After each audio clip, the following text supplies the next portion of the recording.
Good day, family. Hey, I wanted to pop on here and share with you guys. Today is Father's Day, and I've gotten a lot of texts and phone calls already, but I wanted to share with you guys the meaning of Father's Day to me, especially somebody growing up, a young man growing up without a dad, and me being able to have the pleasure of having two amazing, beautiful children, but being able to be, the father that I wish that I would have had. And I say for anybody who's listening at this, it doesn't matter what the day is. When you think about Father's Day, you really think about the opportunity to be able to serve. At least that's what I think about. The opportunity to be able to serve a young mind that has the potential to change the world. It doesn't matter if it's a boy or a girl.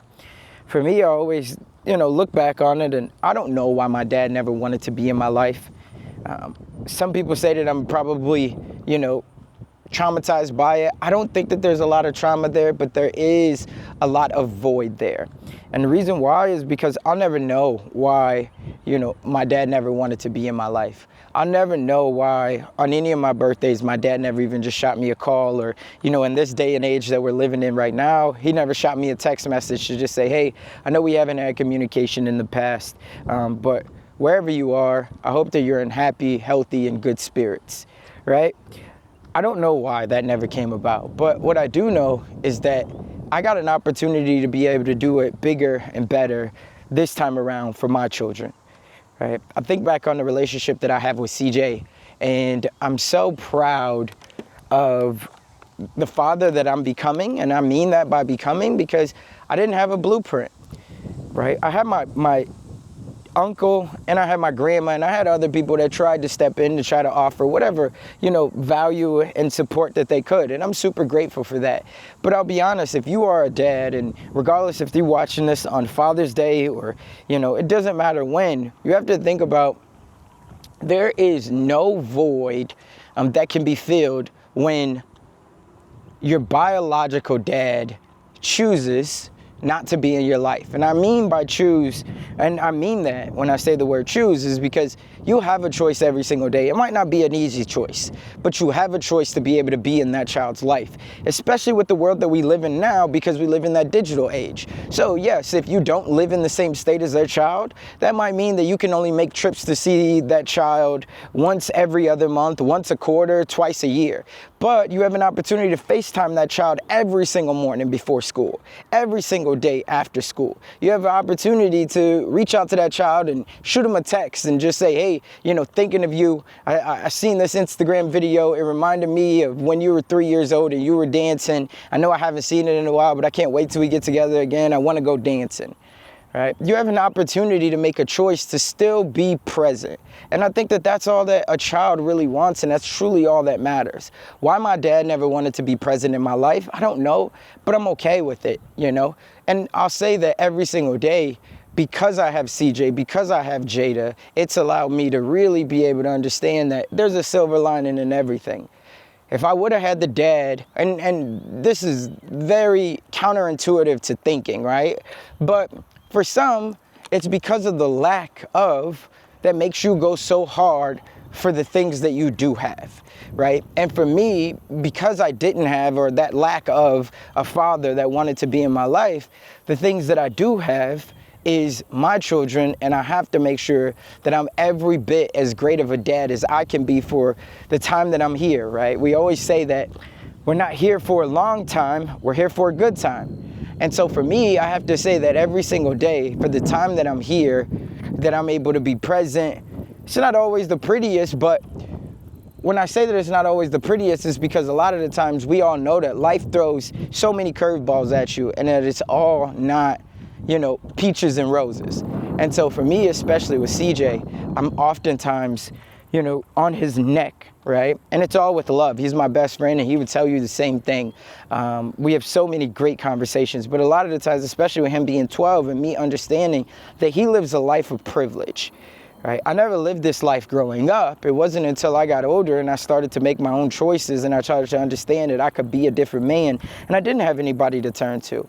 I think when I first started to turn to personal development and things like that, the other part was I never knew what it was like to have a grown man to be there for me for support outside of my uncle. Now, let me give a little backstory on my uncle. My uncle has always been great. We've always been able to have great conversations. But the one thing that I will say about my uncle, though, was it was hard for him to be able to teach me things that he had never did in life, right? So I think that that was a big thing, because my uncle, he always subscribed to the 40-40-40 plan, right? And that 40-40-40 plan was work for 40 years for the same job, which he's done, work 40 hours a week at that job, and then take home 40% of your paycheck. And for me, from a young age, I always knew that I wanted to be something different, right? I wanted to do something different because I wanted to have things that were different, things that my family never exposed me to. So it wasn't until I got a little bit older, right, that I started to really understand personal development, Jim Rohn, a lot of these things that said, listen, you can have more if you do more, but you got to understand that it's going to require you to be more. And so that right there, what you want to do in those very moments is reach out to your dad, right? You want to reach out to your grandfather. My grandfather unfortunately passed away. I did have a great relationship with him. But when I was learning these things, there was nobody that I could go to say, oh, did you know this? Right? I just read this. Dad, you told me this 10 years ago, right? And so I didn't have that, but CJ does. Why? Is because there's videos out there when I'm first starting to flip houses. This was back, 7 years ago. I'm taking CJ with me, and he's 5 years old, and he's understanding the value of flipping property. We're talking about Monopoly, and he's understanding the value of owning property, having somebody land on your property and they got to pay you rent. We're talking about the value of understanding, you can have two of anything. One for you to rent out, for you to make money on, and the other one that you can own yourself, right? But this is how you mitigate your costs. These are all the things that he's knowing now at the age of 12 years old that I had to learn the hard way. I had to learn through trial and error. And so the void of not having a dad there that you can go to, that you can talk to about these things, that's constantly growing, learning, and saying, listen, for my first 20 years, my first 30 years, my first 50 years of life, however much it is, I didn't have this game. But I got to give you this game, because all that matters when I'm gone, and again, we're not here for a long time, we're only here for a good time, right? All that matters when I'm gone is what is the legacy that I'm going to be living. And that legacy is around character. That legacy is around integrity.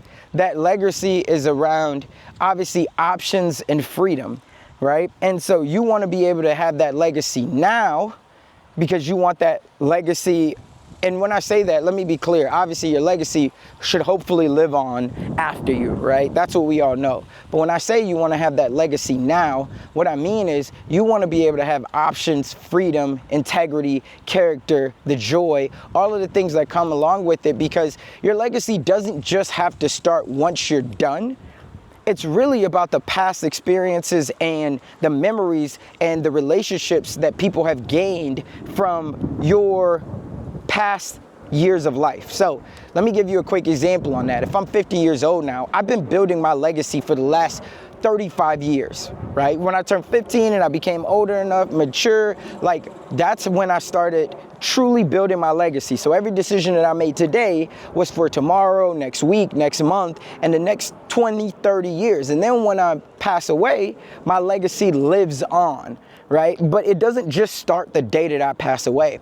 And I think that for a lot of people, the problem, right, is for many of people, I should say, a lot of people, they stay within their comfort zone. So how does this pertain to fathers and everything else? Like for me, my dad, he could have sent me a text message. Even now, I've never asked him for anything. He could have sent me a text message. He could have said, hey, I know we haven't had a relationship, but I seen it's CJ's birthday. I seen it's Jada's birthday. I seen you just had your 10-year wedding anniversary, right? I just want to say that, I've been seeing from afar. I'm proud of you. And if you're a dad, you might be watching that, and you got the same opportunity today, right? To say something that will, make someone's day better. A lot of people, just like in life when it comes to business or whatever else, is they choose to not do that. Why? Is because they like to stay comfortable, right? Like when we say outwitting the devil, a lot of the times I think that when we look at the good, that's the devil telling us, because you stay in your comfort zone because the devil's saying, oh, you're not smart enough, you're not strong enough, you don't have the resources, you don't have the money, right? You don't have the support, whatever that might be, right? And so a lot of the times that devil tries to keep you in your comfort zone. Whereas the people who truly love you, your angels, your guardian angels, whoever it is, they're going to tell you, listen, it's going to be tough, but you got to do it. You got to go after it. You got to, the toughest times create the strongest people, right? Character builds adversity. You're trying to always be growing your character. You're trying to always be leveling up, right? So adversity builds that. You got to go through that. And I think that that's very powerful for you to always be thinking about, right? A lot of the times it looks like that the devil's going to lead you down the wrong path, but that's not it. That's not it, right? A lot of the times the devil is the one that's telling you, you got to stay in your comfort zone. That's why they say outwitting the devil. If you've ever read that book by Napoleon Hill, Outwitting the Devil. For me, I've always tried to figure out, how do I do more? That's always on my mind.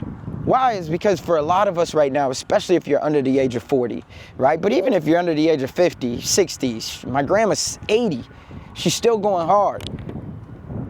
But I say this because if you're under the age of, 30, 40 for sure, your motor's running fast.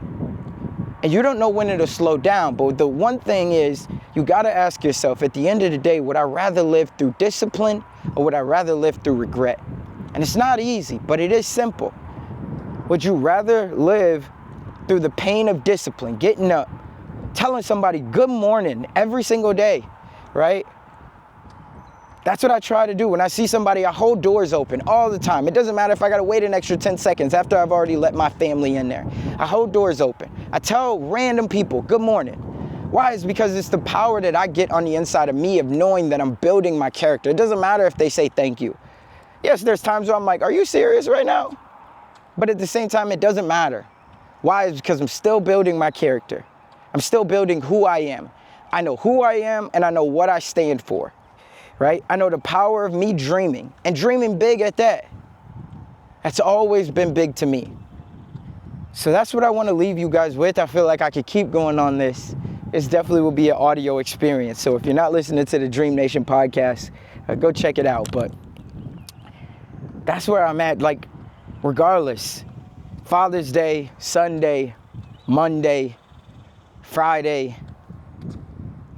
doesn't matter what the day is. What matters is that you know who you are and what you stand for. And that has to be some part of integrity, character, and giving back to a generation that needs you. It doesn't matter if it's your own kids, your girlfriend, your boyfriend's kids. It doesn't matter if it's, the kids that are at the Boys and Girls Club that you work at. It doesn't matter if it's your nieces, your nephews. What matters is that you teach them all of the things that you didn't learn in life, right? And in return, I can promise you, they're going to teach you all of the things that they're already learning in life. And so it's the cycle of life, but it's the cycle of serving. And when we all serve, we all feel better. We all get better. We all do better. And that's what it's all about. So I'm not going to hold you any longer. Remember, in the dream we trust, and we all got a dream.